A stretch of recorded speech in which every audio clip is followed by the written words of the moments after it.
mais yow mbaa yaa ngi waajal sa anniversaire bi. ah yow tamit sama anniversaire bi rek maa ngi koy waaj bu baax bii paa moom du yomb dama koy féete ba mu neex. mais booy waxuma loolu de est-ce que duñ jaar sama gàlle toog foofu tuuti parce que instant yi asamaan si daa xiin de te damay ragal ñu tawte. ah wax nga dëgg di asamaan si de daa xiin ba ñuul kukk te man mii sax damaa sonn ci dox bi nag nan dem ma jaar foofu noppalu waale tuuti.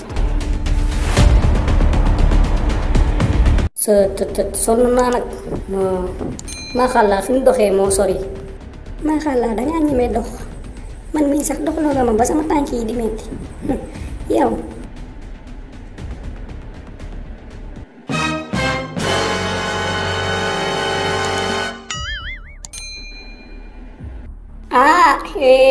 man de jommi naa nag waa mbës mbës dawal nànk nag yaa ngay avancé xoolal mbës defal na mbës mii waa mbës yow mii waa yow moom lii rek moo la yàq dangaa bari wax loo gis wax ko sim man de góor gu téyewul làmmiñam rek laa bañ.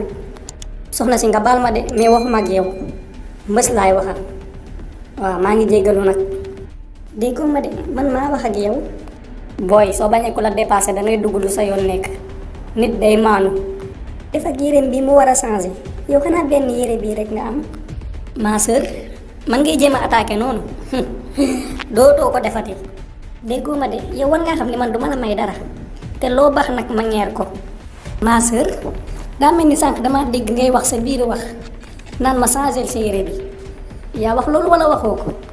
waaw maa ko wax man maa ni dangaa war a fexe noo changé sa yére bi man mii maa ko wax te nag dawuma ci saala yaay coppati. yow yaa wax lii xanaa amoo dégg-dégg maa ko wax. mbaa xeeboo li nga wax rek. xeeb jàmm musuma koo xeeb ci àddina. waaye yow ma sœur sama yére bii nga may changé loo mbaa bis bu ma xëyee ba changé ko di nga gontu changé sa slip bi. ban slip xanaa bu verte bi. yow tamit te nag ndeysaan ba nga koy doog a jënd couleur bu bula la yoroon de waaye xam naa tilim gi mu tilim ak yàgg gi mu yàgg rek moo tax mu mujjee changé couleur daal di doon verte. aka bari fu la xam naa danaan boo ma changé wul rek ma changé couleur lii bu nag xool naa ba xool mais ku yabaate nga xam nga man ba léegi tudduma sa slip sa yére laa wax nga changé ko yow nag damay wax ay waxe slip bëgguma yooyu dégg nga te nag c'est la première fois et la dernière fois ngay wax ci sama slip yaa may dégg.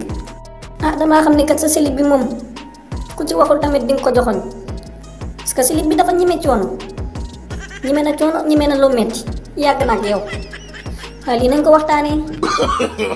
non. jarul nga may xool de yàgg naa laa wax nga changé ko nga dëgër bopp mënoo fexe ba changé ko da nga dëgër bopp quoi. waaw chéri may wax nga koy faral lii ba ma ko jëndee dafa yàgg ba ma ko jëndee yàggul dara. waaye yow lii kañ nga ko jëndoon kañ nga jëndoon slip bi yow conteneur bi wàccoon ci kaw tali bi fa nga ko jëndee woon te boobaak léegi mat na 2 ans lu mu la waxal yow la. waaw nii rek la mën a demee kay bagage conteneur day nangoo dëgër slip bu conteneur la moo tax mu dëgër kay te gudd fan ca conteneur ba la.